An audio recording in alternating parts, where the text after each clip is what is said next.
Meta AI is the personal AI to help you with whatever you need. Plus, it meets you where you are. Not only is Meta AI now an app, but it's also on the apps you already know and love: Facebook, Instagram, WhatsApp, and Messenger. Plus the Ray-Ban Meta glasses. It's easy to access wherever you are. So whether you're talking or texting, Meta AI is convenient to use throughout your day. Experience our newest AI that's tailored to you by downloading the Meta AI app. Try the Meta AI app today on the Apple App Store and Google Play. This episode is brought to you by Progressive Insurance. Fiscally responsible, financial geniuses, monetary magicians. These are things people say about drivers who switch their car insurance to Progressive and save hundreds. Visit Progressive.com to see if you could save. Progressive Casualty Insurance Company and Affiliates. Potential savings will vary, not available in all states or situations. Hi, I'm Hannah. And I'm Matt Hannah. We're Horror Hour with the Hannahs, a married couple who love digging into the guts of horror movies. Literally and figuratively. Whether it's new releases or cult classics, on our podcast we break down the scares, themes, and hidden messages with just the right amount of love and humor, with some occasional bickering. So grab your popcorn and your emotional support blanket and join us Wednesdays for a spooky good time with Horror Hour with the Hannahs. Available wherever you listen to podcasts. Subscribe today, if you dare. Have you ever been listening to a creepy ghost story or haunting history and you're like, damn, this is so enjoyable, but I wish my friends were here so we could experience it together? That's us. We're your girls, and we'll bring the snacks when you join us on I Scream, You Scream, the podcast where we serve up chilling stories with a side of our favorite ice cream.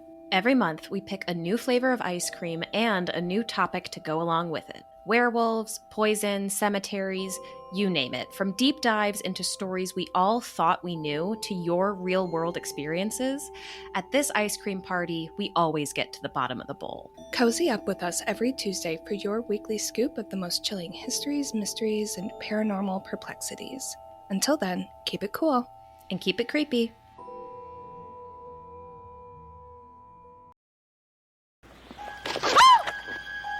Excuse me, Laurie. Oh, Mr. Brackett, I'm sorry, Mr. Brackett. Oh, I didn't mean to startle you. That's all right. You know, it's Halloween. I guess everyone's entitled to one good scare, huh? What's up, everyone? I'm your host, Will, and you're listening to One Good Scare, the show where we explore our favorite horror movies. Today, we're jumping into one of my favorite horror movies of all time. It sits at number 7 on my all-time list. Robert Eggers' masterpiece, The Witch. A quick confession before we dive in. I had to watch this one a few times before it stuck. But having done that, and understanding some of the lore and symbolism in the film, I now think it's one of the best horror movies in recent memory. As always, you can follow One Good Scare on Instagram at OneScarePod and on TikTok at OneGoodScarePod. Make sure to follow and leave a comment or two. I love interacting and discussing. Also, be sure to leave a 5-star review on Spotify and Apple Pods. It lets me know you're enjoying the show, and that goes a long way to keeping it going. And remember, my goal with One Good Scare is not to replace your viewing experience. It's to enhance it. So if you've never seen The Witch, or maybe if it's been a while, my strong encouragement is for you to do that first, and then come back and give the show a listen. Of course, if you'd rather listen than watch, I appreciate that as well. Just remember, one good scare is one gigantic spoiler. Alright, it's time to settle in as we explore one of my favorite horror movies of all time, Robert Eggers' The Witch. If you've seen any of Robert Eggers' movies, you know at least 2 things are true. 1, no one does historical or gothic horror like him. And 2, that's because he strives for authenticity as much as legitimate scares. The amount of research he does before filming is absurd, and I'm not sure anyone else would come close to matching him. I already mentioned The Witch is one of my favorites, but where does it sit within a larger context? I'm glad you asked.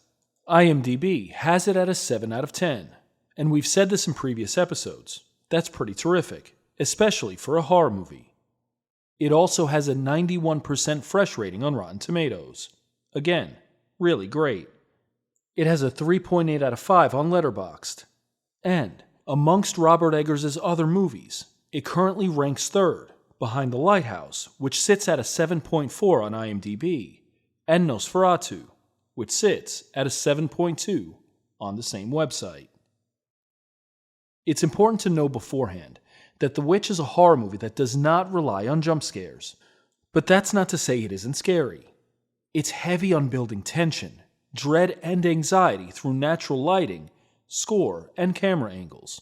It's a beautifully shot horror movie. Yet despite its critical acclaim, there are quite a few people who did not like this movie at all. And it seems that you either love it or hate it, with little in between. It's also one of a handful of movies that are considered quote-unquote elevated horror, which focuses on storytelling, depth, and analyzing themes rather than overt scares. Personally, I love elevated horror, but I also understand that some people just don't. Just be aware of this as you sit down to watch. Okay, it's time to settle down, turn down the lights, and ride the dreary, depressing, and agonizing wave that is The Witch.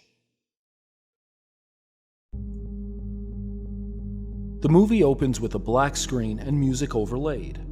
Within a few seconds, The Witch, a New England folktale, appears, with the W stylized as 2 V's. Alright, first drop in. The subtitle, A New England Folktale, is important to understanding the movie, because it points us to the film's focus. The Witch is going to deal with superstitions, the supernatural, and religion. And a side note, the W stylized as 2 V's is also historically accurate, as Robert Eggers discovered this was often done in some writings of the period.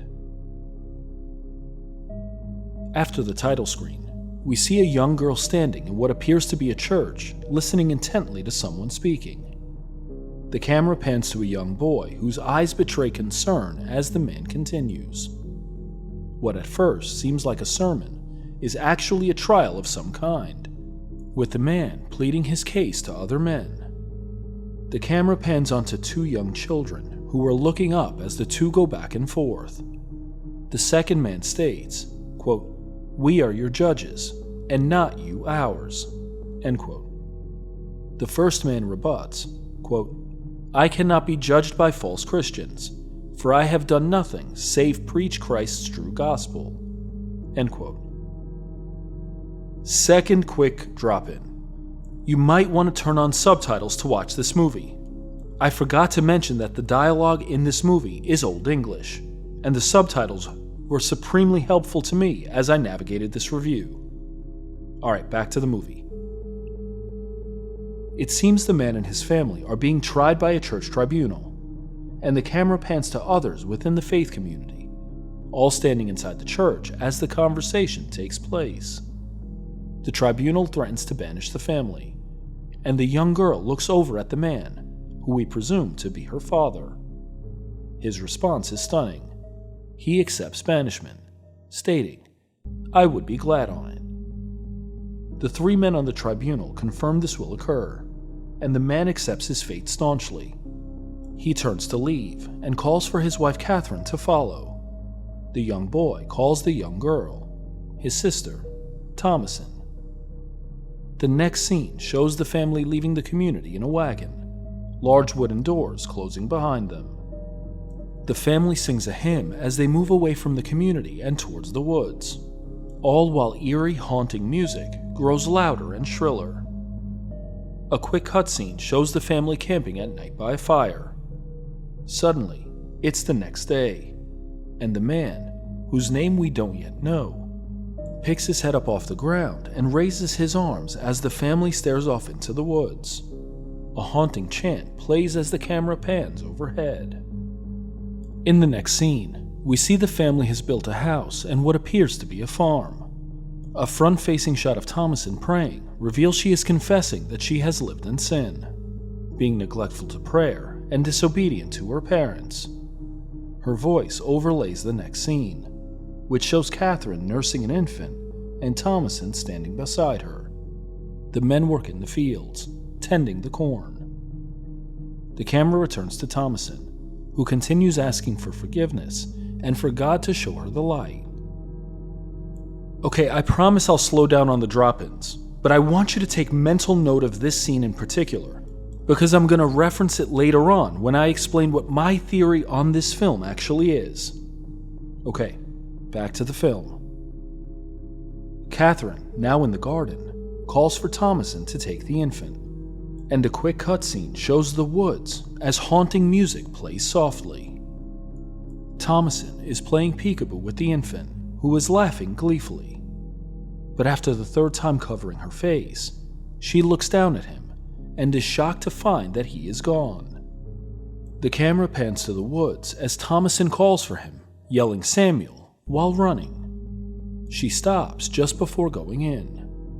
Suddenly, the camera takes us deep into the woods as a mysterious figure walks through the dense trees, Samuel cooing along the way.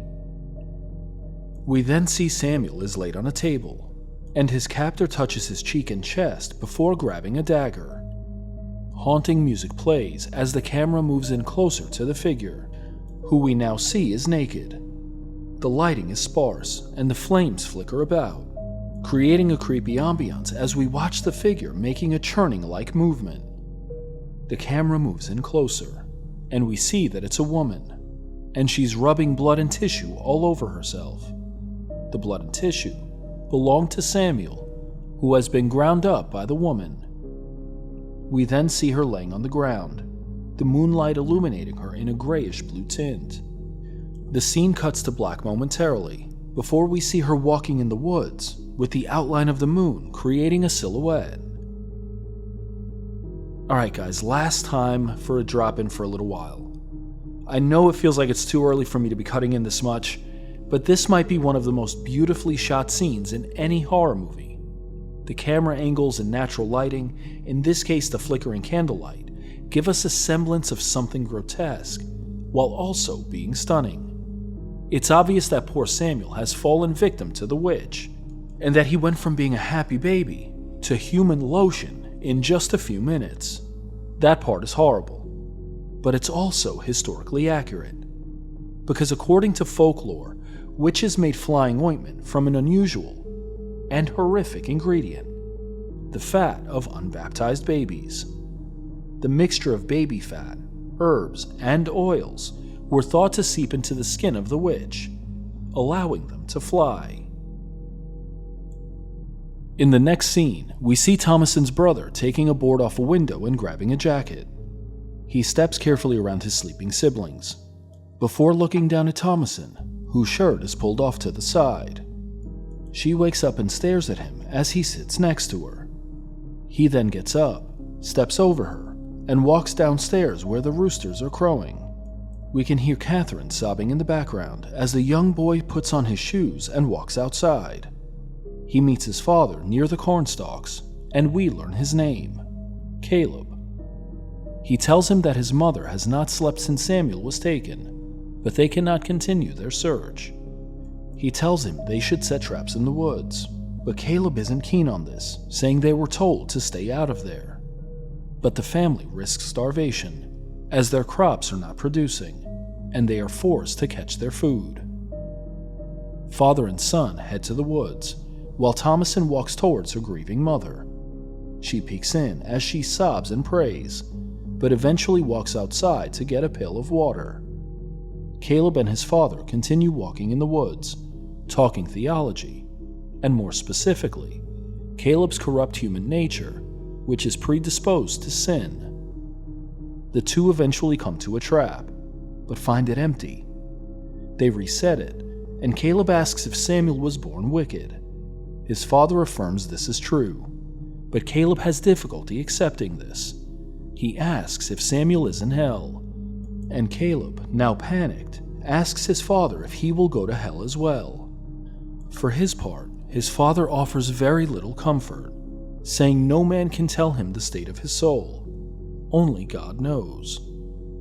Caleb settles down and asks his father where the traps are from, and his father tells him that he traded Catherine's silver cup. The scene shifts to Thomasin, who is gathering eggs in the chicken coop. She drops one, and discovers a dead chicken inside. As Caleb and his father walk back towards the house, he tells him not to tell his mother about the silver cup. They whistle and call for their dog, who arrives barking. The two then see a hare along the path, and when he fires, the shot backfires into his face. The next scene shows the two youngest children chasing a black goat, who they call Black Phillip. Thomason calls for them as she shovels hay, but they continue chasing the goat. Thomason walks out of the barn area and sits outside, facing the woods where Samuel disappeared. The twins chase Black Phillip around the house as Caleb and his father arrive from the woods. Black Phillip looks as though he's getting ready to charge on the children, and the father stands in between them, telling Black Phillip to get back. He tells Caleb to open the gate as he wrangles Black Phillip into his pen. Catherine asks where he and Caleb were this morning, and rebukes Thomason for not keeping an eye on the twins. Thomason says she was watching them, but they don't pay her any mind. Catherine doesn't want to hear it though, and sends her to help her father. Catherine continues by saying she won't be left alone at the house, and the father, whose name is William, reprimands the twins to stop messing about. Thomason interjects, but is quickly corrected by both her parents. William sends Thomason to take the twins inside, and Caleb tells his mother they went to find apples in the valley. Catherine wants to know why they didn't tell her, and he says they wanted it to be a surprise. Even though Caleb says he was certain he'd seen apples, they came up empty. Catherine, in a rare tender moment, takes Caleb's face in her hands and says, "I like you not outside the farm, even to the valley." Caleb nods in affirmation, before William sends him to get some water. The next scene shows William chopping wood as sharp music begins playing in the background. Thomason is down by the creek washing his shirt as Caleb comes up to draw water. He looks again towards Thomason, whose shirt is slightly unbuttoned, though not revealing anything. She catches him looking at her and says, "Are you dallying?" Caleb remains quiet as Thomason calls to him. He tells her to stop, and he seems upset. She calls him close and asks him, "What's the matter with thee?" while rocking him in her arms. She says she hoped they'd find apples before pretending to take a big bite out of his head. The two laugh playfully, when suddenly they hear rustling in the woods. Caleb calls out, and Mercy, one of the twins, comes out pretending to be a witch. Thomason is annoyed and calls for her to stop. First, she's forced to wash her father's clothes. Now she has to listen to Mercy act silly. Mercy responds by saying, "It's 'cause Mother hates you." She then makes an interesting comment. Black Phillip says I can do whatever I want, before accusing Thomason of letting a witch take Samuel. Caleb says it was a wolf, but Mercy insists it was a witch, saying she'd seen her in the woods. Caleb says the tracks were that of a wolf, but Mercy continues saying it was a witch. Thomason chimes in and says Mercy is right. It was a witch. Caleb calls out to correct Thomason, but she continues, saying she is the witch of the wood. She moves slowly towards Mercy, who backpedals while calling her a liar. Thomason says she is the witch, and Caleb tells Mercy to ignore her. Thomason continues, saying, "I am that very witch. When I sleep, my spirit slips away from my body and dances naked with the devil. That's how I found his book. He bade me bring him an unbaptized babe, so I stole Sam and I gave him to my master. And I'll make any man or anything else vanish that I like, and I'll vanish thee too, if thou displeaseth me." Mercy shows genuine fear in her eyes as Thomason pounces on her and continues tormenting her before warning her not to say anything to their mother, or else she will bewitch them. She makes Mercy swear. Caleb then walks over as Mercy runs away. Okay, there's something really fascinating about this scene. To this point, it's obvious Thomason is the main character in the film. Except to this point, she hasn't really said anything. Her dialogue has been minimal. even though her nonverbals are screaming. Hesitant looks, furrowed brows, subtle smirks. There have only been 2 scenes with any significant dialogue. At the start, when she is praying for forgiveness, and here, when she torments Mercy and tells her she's a witch. It's a really jarring contrast to see. There's something else about this dialogue, though it's a huge spoiler, so I'm going to give you about 3 seconds of silence so you can skip ahead about 15 seconds. Okay, if you listen carefully to what Thomasin is saying to Mercy, she's actually foreshadowing the end of the movie. When Black Phillip makes his offer, she signs his book, and then she goes to dance naked in the woods. And I really hate to say this, but these twins, Mercy and Jonas, are the absolute fucking worst. They're just rotten and terrible. After Mercy runs away, Caleb questions Thomasin and says it was a wolf that stole Sam. Thomasin asks to be left alone and instructs Caleb to tell their parents of her wickedness. The next scene takes us back to the home, this time at night. William is praying for their meal by candlelight, and we get another front-facing shot of Thomasin praying, this time with her eyes closed. The camera pans to each of the family members as the wind whips around outside. The family is silent as William passes a breadbasket around the table. Catherine asks Thomasin about her silver cup, to which she responds that it's on the shelf. Catherine says it's not there, and Thomasin responds that it must be with the pot, but Catherine says it's not there either. She says it's been disappeared for some while, and Thomasin says she hasn't touched it at all. Catherine presses Thomasin, but she says that she has not touched it. The camera pans to William, who wipes his face with a napkin. Catherine says she has seen Thomasin touching it before, but William interjects and defends Thomasin. Catherine then says she doesn't understand how Thomasin could lose her father's silver wine cup. Thomasin attempts to defend herself, but Catherine isn't having it. She asks sarcastically if a wolf took the cup as well. Thomasin sits there quietly. Catherine continues on, saying something unnatural is going on within the family. Everyone sits there quietly, when William asks Caleb to read out of the Bible, saying, "We must find some light in our darkness." Catherine reprimands Thomasin for not putting the goats to bed before supper, as the twins laugh. Okay, another quick drop-in. This is just a beautifully shot scene. The candlelight casts an eerie pall over the family, and the sound of the wind creates a sense of anxiety and gloom, and a slight claustrophobia.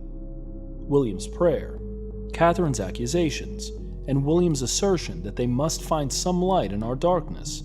It's all a fascinating juxtaposition between the family's commitment to their faith, which is to them a source of light and life, and the darkness encroaching upon them. Also, the sound engineering in this scene is terrific. First, we hear the wind whipping around outside. Then, as that dies down, we hear just the flicker of the candle as Catherine accuses Thomasin. And finally, almost inaudibly, we hear the bleating of the goats outside the home. This is one of the subtle horror scenes that make up this movie.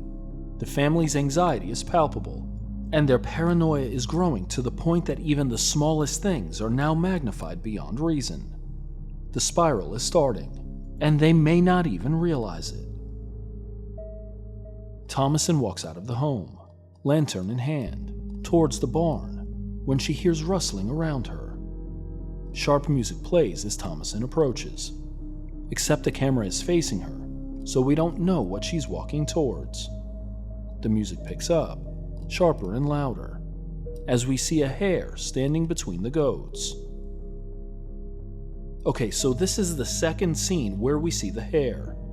It'll show up in a few pivotal scenes later on. Normally, I'd wait a bit before explaining the significance, but let's talk a little bit about it now. There's something fascinating here. While I was researching, I came across an old folktale entitled Witch and Hare, whose opening line reads, quote, "An old witch in days of yore lived in this neighborhood, and whenever she wanted money, she would assume the shape of a hare." End quote. I won't answer the question for you, but is it possible that the hare is the witch in animal form? At minimum, we know the hare represents something supernatural, and later, it will seem to lure Caleb into the woods. The next scene takes us back to the house, where William and Catherine are settling in for the night. William tells Catherine she must sleep that night, but Catherine remains silent as she blows out the candles before sliding into bed. She is crying, and William attempts to comfort her, telling her they must turn their thoughts towards God. He goes on, saying, quote, "They've been ungrateful of God's love," end quote.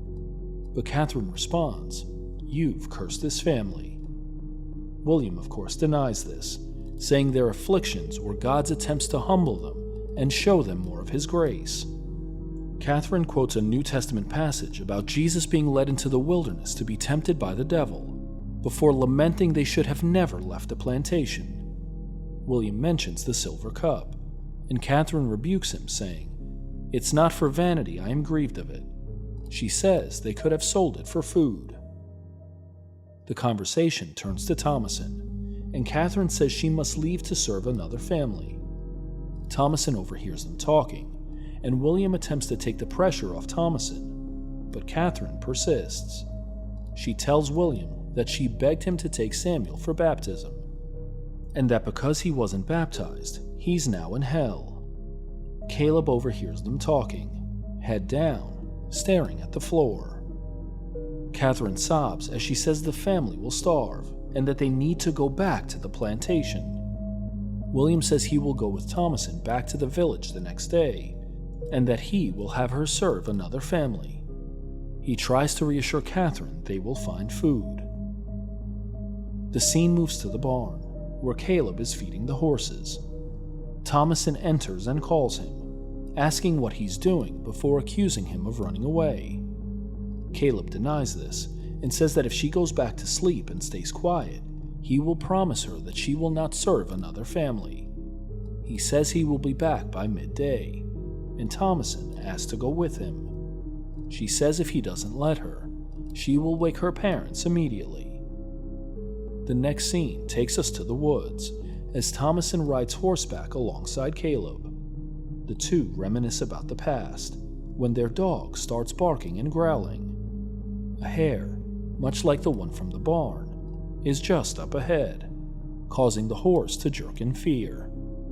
Their dog, Fowler, goes after the hare, and Caleb goes after Fowler, leaving Thomason behind. Thomason attempts to go after Caleb, but she's thrown from the horse, who's frightened. The twins, William and Catherine, are shown calling out for Caleb and Thomason, but Caleb is still in the woods. He's alone and calling for Thomason and Fowler. The wind begins whipping around him as he prays and walks. Suddenly, he hears Fowler barking and crying. He stumbles on a branch and sees Fowler dead. The scene cuts to Thomason, still on the ground where she was thrown. She gets up as sharp music plays, and she hears her father calling out to her. She runs back towards the house as Caleb continues walking further into the woods. Thomason reaches her father by the edge of the woods, and the two embrace. He asks where Caleb is, and we see a front-facing shot of Caleb walking towards a small hut-like building. Suddenly, a beautiful woman walks slowly out of the front door. She's wearing a revealing dress with a bright red head covering. Haunting music plays as Caleb moves closer and closer. The witch kisses him seductively before reaching to grab his head. Long, sharp nails are on her hand. The scene then cuts to black. Okay, this is the end of Act 1, and so far the setup is very much a slow burn, though there are some things we know absolutely. The family is on their own, having been banished from their community, and they're doing their absolute best to survive, but food is scarce, and they're at risk of starvation. The family dynamics are all over the place. William and Caleb seem to have a strong connection, as do Caleb and Thomason. But Catherine clearly hates Thomason, and especially more after Samuel was taken. Catherine also seems to have a disdain for William, and she clearly disagrees with his decision to have the family cast outside the plantation. I think it's important to mention something else. As a woman, Catherine is all but forced to take what she's given, to follow as William leads. It's all too easy to look at her and say, she's this or she's that. But given the context of the time period, her responsibility was essentially to stay quiet and follow her husband. And to that point, William is a pretty shitty quote-unquote leader. His pride seems to have taken over, leading to the family's banishment. But then, he can't even be honest about selling the silver cup. He lets Thomason be the scapegoat. And as important, he seems incapable of empathy. He spiritually bypasses and gaslights Catherine. When she sobs over Samuel, he tells her they're being ungrateful for God's love. When she rightly feels like something is majorly wrong, he tells her it's God's will. William seems to be both a shitty husband and a shitty person. He can't seem to see past the tip of his own nose and refuses to be honest about, well, everything. This lack of honesty is terrifying in its own right, because the family's in a near-emergency situation, and there's no sense of urgency. And though they don't realize it just yet, the darkness is closing in quickly. It's moved from the woods to their home. Also, the front-facing scenes are scary in their own right, because they force us to wait impatiently for the reveal. The score, working in tandem with the natural lighting, creates a sense of uncertainty.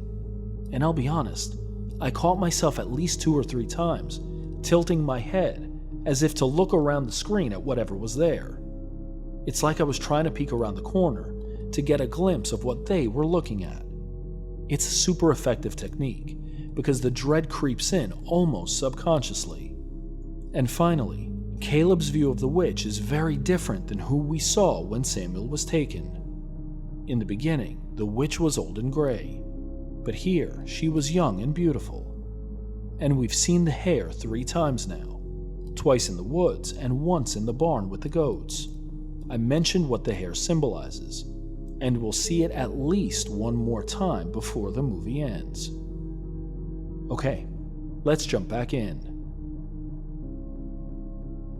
Act 2 opens with thunder rumbling and a front-facing shot of Thomason. Catherine asks her what's wrong, and William says he will set off to find Caleb the next day. Catherine asks him to go to the village and ask for help, but William says it's a day's ride and he has no horse. Catherine sees that he's decided to head out immediately, and begs him to wait. He has no gun, no dog, and no horse. But William says the moon is bright and the rain doesn't bother him. The twins plead with him to stay. Catherine turns back to Thomason and asks why they went to the woods, and Thomason asks for mercy. But Catherine isn't having it at all. Thomason looks to William, and Catherine pleads with her to speak. William suddenly confesses that he sold Catherine's silver cup and asks for forgiveness from both.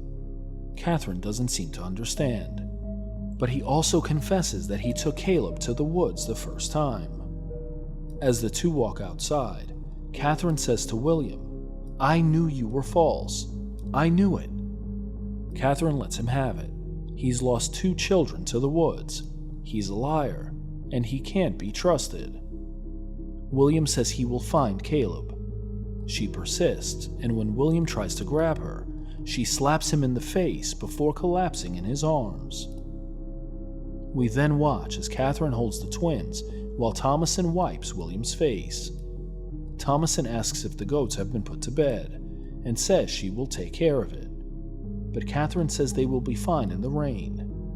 Thomason persists, but Catherine calls her close, and she touches Thomason's face and kisses her forehead before telling her, "Hurry back."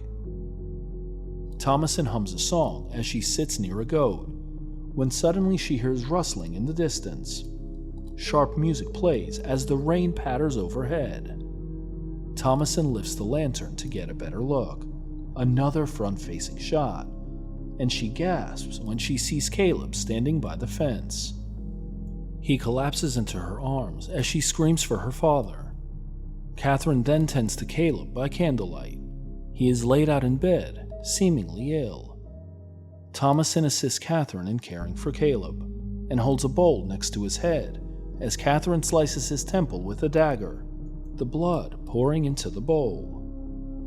William is shown outside, chopping wood in the dark, sharp music getting louder with each swing.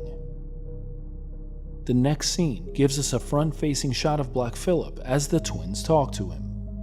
Thomas, milking another goat, asks what they're doing, and Mercy says Black Phillip told them Thomason is wicked, saying, quote, "He said you put the devil in Caleb.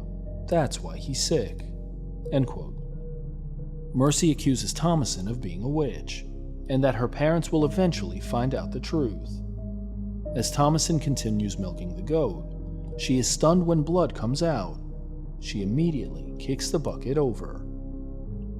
Catherine continues her prayer vigil over Caleb and tells William that something unnatural is happening to him. She says it's witchcraft. William says there is no such thing, and that he is heading back to the village to find a family for Thomason and a doctor for Caleb. Catherine doesn't love William's plan, but he says he will be home by the next night. Catherine compares herself to Job's wife, saying her heart has turned to stone. She tells of a dream she had of being near to Christ and feeling his love. But since Samuel disappeared, things have changed for her. She can't feel Christ near, despite her praying over and over. She fears she can't ever feel that same love again. William tells her she will have it in heaven. Okay, real quick. William might actually be the worst piece of shit husband and father. He constantly bypasses Catherine's genuine emotions in favor of trite, Hallmark-style spirituality. She's telling him of her fears of not feeling Christ's love. Obviously, this is concerning to her. And instead of comforting her, he essentially says, "Well, you'll feel it after you die." What the fuck, man? Go give your grieving wife a hug, or at the very least, just stay quiet. Don't make things worse by being an asshole. And don't forget, this whole conversation is happening as she sits next to Caleb, who may or may not be dying. William calls to the twins as he prepares to leave and begins cutting down corn stalks. Mercy sings a song about Black Phillip, to the annoyance of Thomason and Catherine.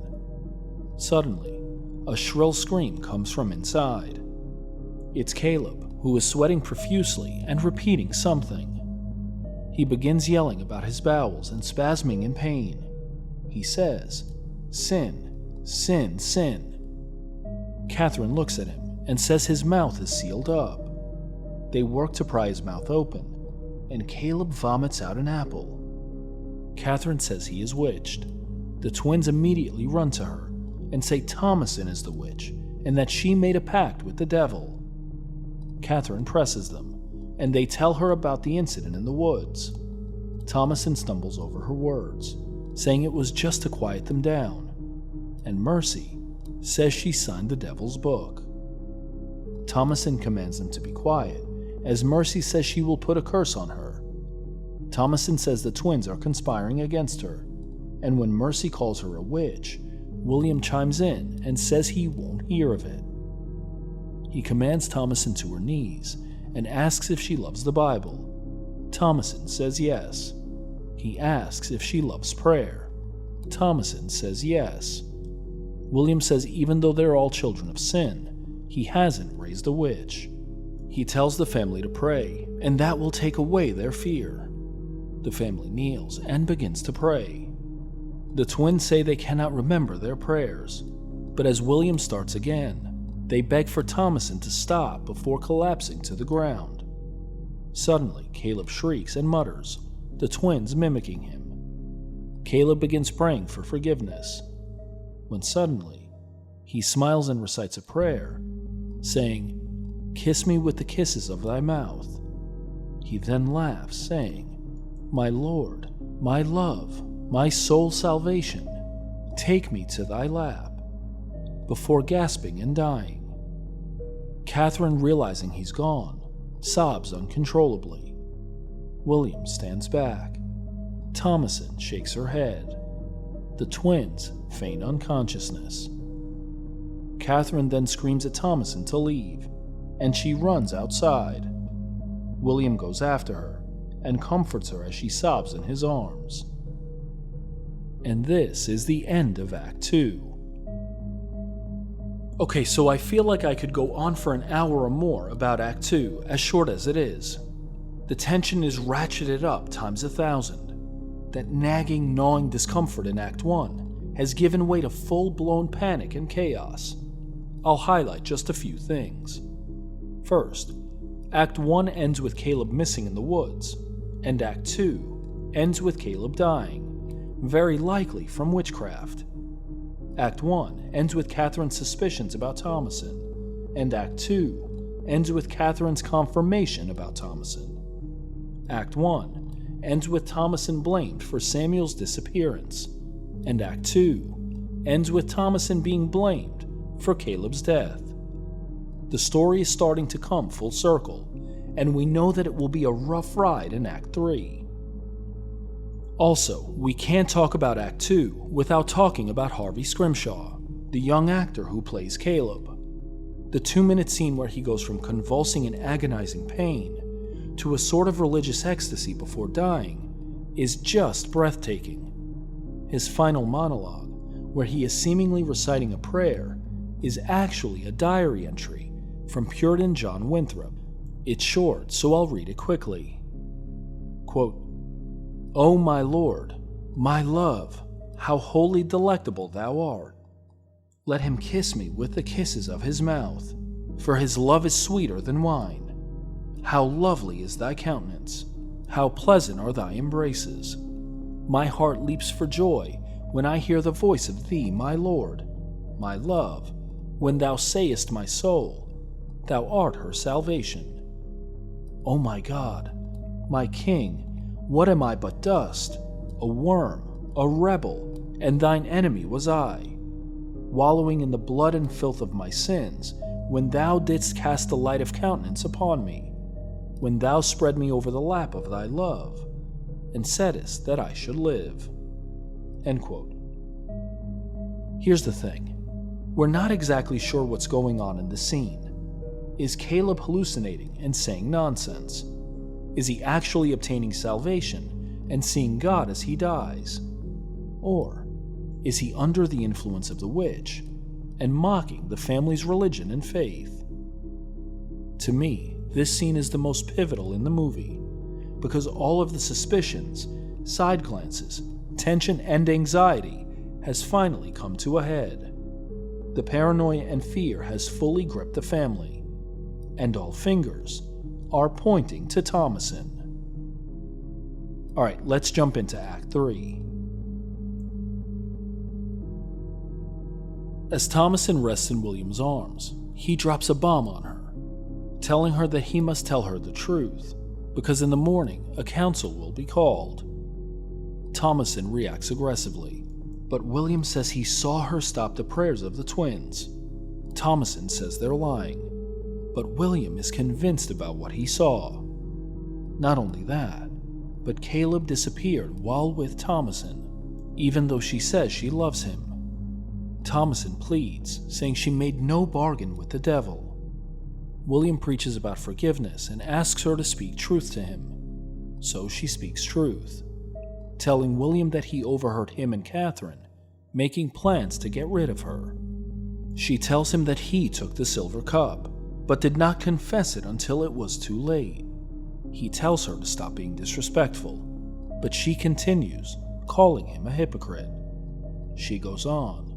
He initially took Caleb to the woods and let her take the blame for it. She goes on, accusing William of letting Catherine act as his master. She says he cannot farm, he cannot hunt. The only thing he can do is cut wood. He lashes out and grabs her by the collar, but she pulls away and falls to the ground. Now, William is convinced the devil is in Thomasin, and that he's speaking through her. She tells him to go talk to the twins about their conversations with Black Phillip, and she says that the devil comes in the form of the goat. She says Black Phillip is Lucifer, and she says he and the twins know it. William tells her to stop the slander, but she is resolute. She tells William she didn't see a wolf steal Sam, and says Mercy told her that she is the Witch of the Wood. William grabs Thomasin by the collar and drags her along the ground. A cutscene shows the twins asleep, breathing heavily. William brings her into the house, but Catherine doesn't want her in there. William says Thomasin isn't a witch, and Thomasin says the twins made a covenant with the devil in the shape of Black Phillip. William yells at the twins to wake up and asks if they made a pact with the goat. He looks back at Catherine and Thomasin and says they're pretenders. Catherine begins sobbing, saying the family is damned. William grabs Jonas by the shirt, and in the next scene is showing boarding up the barn. Thomasin and the twins are now kept in with Black Phillip. Thomasin tells him it's not safe with them, as they all cry. He tells them he's going back to the plantation. In the next scene, we see the twins and Thomasin sitting quietly near Black Phillip. She tells them they're witches. Jonas asks if William thinks they are. Mercy asks Thomasin if she is one. Thomasin denies it. She asks Black Phillip if he is going to speak to her, but he just sits there. In the next scene, we watch as Catherine and William bury Caleb. But before William fills in the grave, Catherine climbs in and lies next to her dead son. The scene cuts to night, and William is out chopping wood once again. He talks to himself, saying it was his fault. He falls to his knees in confession as Thomasin watches from the barn. He says he is infected with the filth of pride and begs for forgiveness. The scene then shifts back to the barn, where the twins are sitting there. Catherine steps out of bed and lights a candle. She turns around and sees Caleb sitting there, holding Samuel in his arms. She kneels in front of Caleb and hugs him. Caleb says, quote, "Mother, we have longed to see you so," end quote. Catherine wants to wake William, but Caleb says to let him sleep. Suddenly, in the barn, the twins hear a strange noise and begin breathing heavily as they look up and hear footsteps. Catherine converses with Samuel, who speaks in a whispering tone. He says he has brought her a book, and it appears as if she is nursing Samuel. The twins move cautiously in the barn, and they approach a naked woman, who is drinking the milk from the teat of a goat. She looks up and begins cackling. She's deformed and scares Thomasin and the twins. Suddenly, we see Catherine sitting in a chair. There's a blanket in her lap, and a large crow is standing on top, pecking at her exposed breast. The scene fades to black. The next morning, William awakens next to Catherine, who has blood on her shirt. He walks outside, where something to the side catches his attention. Another front-facing camera shot as he moves deliberately, almost as if trying to make sense of what he's seeing. Finally, we see the carnage. 2 goats are dead and bloodied, and Thomasin is lying next to them. Suddenly, William is gored by Black Phillip, and as he grabs an axe, Black Phillip gores him a second time, pushing him into a pile of wood, which then collapses on top of him. Thomasin watches helplessly as Black Phillip simply walks off. She walks slowly out of the barn area towards the pile of wood, and as she kneels, Catherine grabs her by the hair and asks where the twins are. Thomasin says it wasn't her, and that, quote, "she came from upon the sky," end quote. But Catherine is convinced Thomasin is the witch. She has their blood on her. Catherine stands there sobbing, saying, quote, "It is you. The devil is in thee and upon thee. You reek of evil," end quote. Then she accuses Thomasin of bewitching William. who she felt showed Thomason more affection than her. Thomason denies this, but Catherine says she has killed her family. Catherine throws Thomason to the ground and starts hitting her. Thomason reaches for a knife and swings wildly, slicing Catherine in the face. Catherine, now bleeding all over Thomason, tries choking her, but Thomason takes a few more swings, stabbing her mother with the knife, killing her. Thomason holds her dead mother while sobbing and trying to catch her breath. A wide shot shows Thomason pushing her mother off of her. She is now the last living member of the family. She walks away slowly and stares at Caleb's grave before walking into the house. She takes off her bloody outer garment and wraps herself in a cloak before putting her head down on a table. The scene cuts to black. Suddenly, we hear what sounds like a bell ringing, and Thomason picks her head up. It is now night. Carrying a lantern, she walks to the barn area, where Black Phillip is wandering around. She follows him inside, and we see another front-facing shot of Thomason. She asks Black Phillip to speak to her the same way he spoke to the twins. She asks him for an answer before turning around. But just as she turns, a whispering voice asks her, "What does thou want?" Thomason turns around and asks what he can give. The voice asks her, "Wouldst thou like the taste of butter? A pretty dress? Wouldst thou like to live deliciously?" Thomason says yes. Black Phillip asks if she would like to see the world. She asks what he requires of her, and he asks if she sees a book in front of her. We then see a book on the floor, and we watch as heavy boots walk past it. The voice tells Thomason to remove her outer garment, which she does, and suddenly, a hand grabs her shoulder. She says she cannot write her name, and the voice says he will guide her hand. Sharp music plays suddenly as we get a zoom-out shot of Thomason walking naked towards the woods, Black Phillip following behind her. As Thomason walks, we hear chanting and singing in the distance. Whispering voices are overlaid the score. Then, we see several women kneeling down by a fire, chanting, as Thomason walks towards them. The chanting gets louder as sharp music plays. The women stand and begin dancing around the fire while continuing to chant. Thomason watches as the women begin levitating. She smiles as she lifts slowly off the ground, reveling in her newfound satisfaction. As she levitates higher, we get a zoomed-out shot of her floating high, arms outstretched. The scene then cuts to black. And finally, the witch has come to an end. Alright, let's take a deep, cleansing breath now that we've made it through. So it's likely not a secret that The Witch is one of those polarizing movies. Some people really love it, and others really hate it. I think some of that may have to do with the marketing of the film. On the one hand, it worked. The movie made over $40 million against a budget of just about $4 million. So in that sense, the marketing strategy brought people to the theater. But on the other hand, the trailers made it seem as if there was more action and more horror than there really was. And truthfully, The Witch might be the definition of a slow burn horror movie. And the more I think about it, the more I'm willing to admit I have it at number 7 on my all-time best horror movies list, but I don't think it would make a top 50 list of the scariest movies ever made.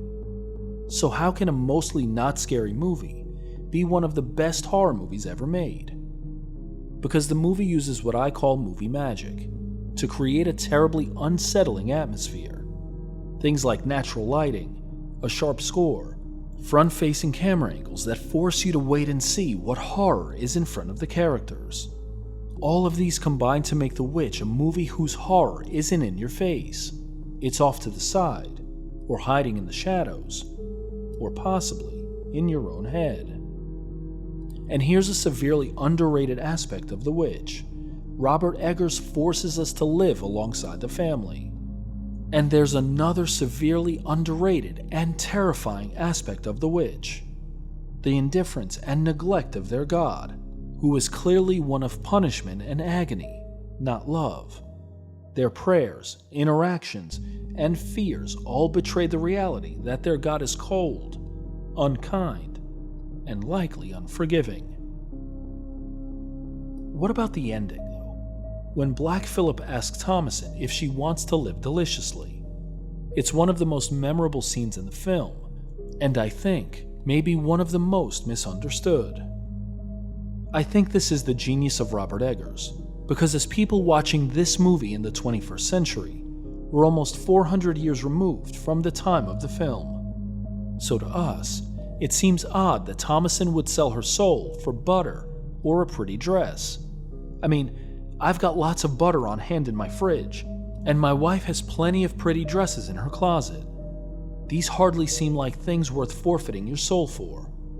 But for Thomasin, these were luxuries, and a guarantee of life. Let's consider Thomasin's choices. 1. Reject Black Phillip's offer and face certain persecution and death at the hands of the council. 2. Reject Black Phillip's offer and face certain death alone at the house, likely through starvation. 3. Reject Black Phillip's offer and face possible torture and death at the hands of the witch. Or 4. Accept Black Phillip's offer and live deliciously. Now let's put ourselves in her shoes for a moment. If faced with the same problem and potential solution, I feel confident most of us would accept the offer and work out the details later. But there's another side to Black Phillip's offer, one rooted in history. While researching, I found a Screen Rant article that detailed a young boy who lived during the Salem witch trials, who claimed Satan offered him shoes, and a woman named Elizabeth Knapp, who claimed Satan offered to do her chores. So while we might say, he'd have to offer me a whole lot more, in the 17th century, butter and dresses were exactly that. Okay, in the lead up to this episode, I teased my own theory on TikTok, and I think it may change the way you watch the movie. Here's what I think. There are a handful of pivotal scenes, but there are 2 in the first 7 minutes that are super important. 1. When the family leaves the plantation, Thomasin is the only one looking back, and just a few seconds before, we saw her hesitancy in leaving in the first place. And 2. Our first real introduction to Thomasin and her first real dialogue is when she prays for forgiveness for her rebellion and disobedience. The scene is front-facing, so it's as if we're looking directly at her. I think these are important because at the end, when Black Phillip makes his offer, and again when she accepts, the scene is front-facing. The reference to disobedience and rebellion in the beginning finds its realization at the end. At first she resists, but later she relents. And that camera work, it acts almost like a mirror, as if we're seeing Thomasin for who she really is. Also, that prayer, I don't think it was genuine at all. It was more going through the motions rather than anything heartfelt. What did you think about The Witch? As always, one of my favorite portions of the show is highlighting what you all think of the movie. And as usual, I ask folks on Instagram and Threads to tell me their thoughts, good and bad, on The Witch. And without fail, you all delivered. From All Things Spooky 36, loved it. I have a Black Phillip tattoo. From Slash Haunts, it was a slow burn for sure, but it grew on me, and I actually like it. From Horror with 10, I love slow burners, but this was too slow. Unique movie though.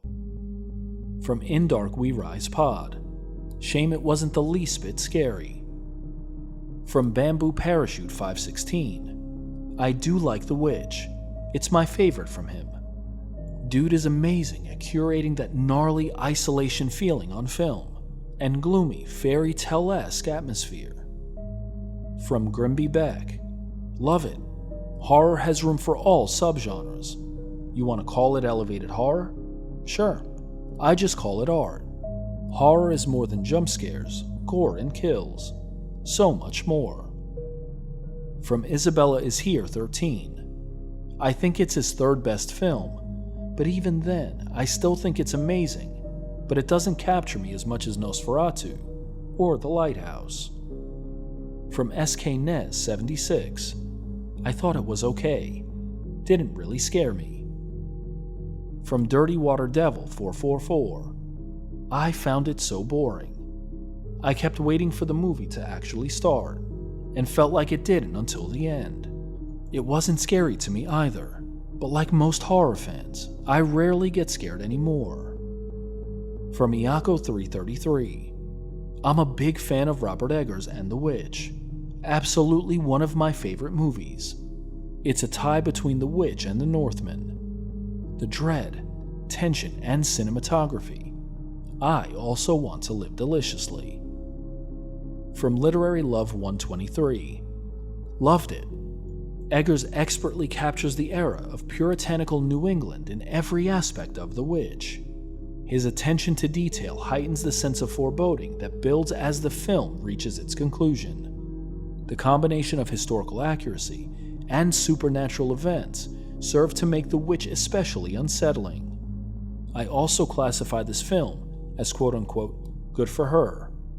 Ultimately, Thomason exercises her agency to break free from the confines of puritanical and patriarchal oppression, choosing to live deliciously. From Abbott XIII. I love this movie. The fact that religion is the unseen villain forcing most of the tension. The reason for the family's forced roles and resentment towards one another. The reason they are so close to those woods in the first place. Felt like the actual occult stuff in the end wasn't needed at all. That mother was terrifying enough. From Justin Loves Music 40. It was my favorite Robert Eggers movie until Nosferatu. The atmosphere, the story, the acting, the cinematography, and the score. From Sips.and.Pages. I don't think it's a bad movie by any stretch of the imagination, but to me, it feels like a movie made by someone who thinks horror needs to be elevated to have merit. Beautiful, but without the joy and fun that I look for in a horror movie. Glad I watched it. Would recommend, but would rather watch literally anything else. From Horror Hour with the Hannahs. The Witch is one of my absolute favorite horror films. It's beautifully shot, well acted, makes you sit in the tension, and has the perfect ending. From I Scream You Scream Pod. The Witch is the exact perfect example of what a folk horror film should be. And from Real Talk. The Witch is such a great horror movie because it just gets under your skin. It feels real and grounded, like you're actually watching a family fall apart in the middle of nowhere as evil creeps in. A huge thank you to everyone who commented. Obviously, the reviews on this movie are a bit of a mixed bag, and truly I respect it. I mentioned it earlier, but I really had to watch this one a few times before it stuck. Sometimes movies are like that. If you loved The Witch, like me, respect. And if you hated The Witch, respect. Also, 3 of my favorite podcasts are featured in these comments. Horror Hour with the Hannahs. It's an awesome show hosted by an awesome married couple who sometimes have differing opinions on the movies they discuss. I Scream You Scream is an awesome show hosted by a dynamic duo who are both thorough in their research and compelling in their storytelling. And Real Talk. I've mentioned Josh's shows already, but if you still haven't given him a listen, I really don't know what you're waiting for. And a special shout out to Josh, because this episode was his recommendation. Alright, that's a wrap for this episode. As always, thanks for spending your time with me on One Good Scare. I don't take it for granted. And of course, be sure to join me next episode as we dive headfirst into a likely forgotten werewolf movie, The Howling. Till next time, I'm your host, Will. Thanks for hanging out.